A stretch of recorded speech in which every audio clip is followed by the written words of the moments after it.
Medical professionals of Reddit, when did you have to tell a patient I've seen it all before to comfort them, but really you had never seen something so bad, or of that nature? Not medical professionals, but we were the patients. My daughter, who was 3 at the time, had to have a cavity filled.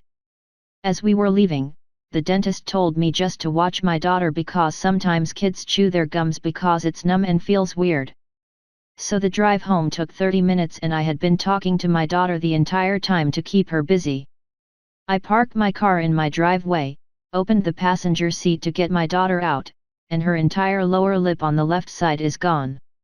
She had chewed it off down to her chin. She ended up in emergency surgery, but the surgeon kept telling us it would be fine and he sees this stuff all the time.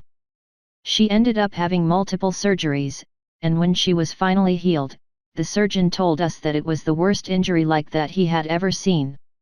He wasn't sure how she would heal, but you can hardly tell it happened now. A little late to the party. Not the worst, but I had a patient once with a stomach bleed and a small bowel obstruction. We had to put in an NG tube that goes in your nose and down to your stomach, to drain/decompress his stomach, which was pretty distended and hard. I'm inserting the tube and as soon as it hits this guy's gag reflex he projectile vomits and sprays very dark, half-digested blood all over himself, the bed, the wall, and the floor. It's basically a scene from The Exorcist. I had to dive out of the way and somehow was unscathed. He couldn't stop for almost 10 minutes as we're trying to get this thing down to where it needs to go. Finally finish placement and it immediately suctions out 3 liters of this black sludge that is old, digested blood. PT was mortified and we had to play it off like oh no it's fine, it's really common to vomit during the procedure. We'll just go get some towels and clean you up. My coworker and I left the room and just stared at each other in silent shock. Probably too late to the party, but I had a lady come into the ER listed as multiple medical problems. This usually means diabetes and the issues stemming from it or maybe bleeding issues from another disease or maybe odd blood tests results at a clinic. I hadn't seen the patient yet, but the doctor came to the nurse's station asking who had room 15. I jumped up and followed him into the room. I walked in and saw what I thought was a corpse. Then the patient's eye swiveled over to look at me. She truly looked like one of the people they found in a concentration camp. I could see every bone and her body was twisted in a decorticate position with her jaw locked open. Then the smell hit me, rotting flesh, death, and body fluids. I struggled to keep a neutral face and not gag. I tried to place a blood pressure cuff on her arm and her skin just started flaking off in my hands.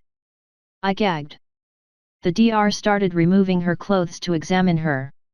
Her feet were black to the ankles. Her hip bones were poking through her skin and were black. The skin around her ribs was worn away to oozing muscle fibers. Her calves were incredibly swollen and the skin was splitting like ripped pants. I removed her depends, and there was feces coating her entire genital area. Then the DR went to remove a large bandage on her lower back. Her entire sacrum was exposed and the bones were black. The skin around it was a black liquefied mass. It smelled like nothing I've ever smelled. I can't even describe it. The DR told her family I would clean up her ulcers and wounds in preparation for surgery.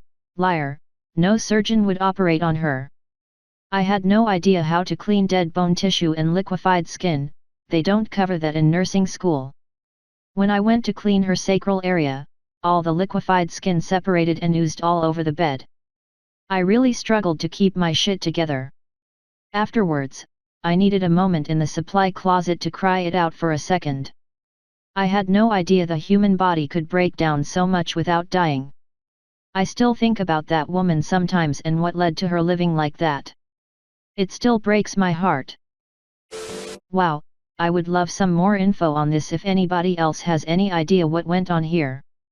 I honestly can't even imagine the things you're describing, let alone what could possibly happen in a person's life to lead to such overwhelming deterioration of the body.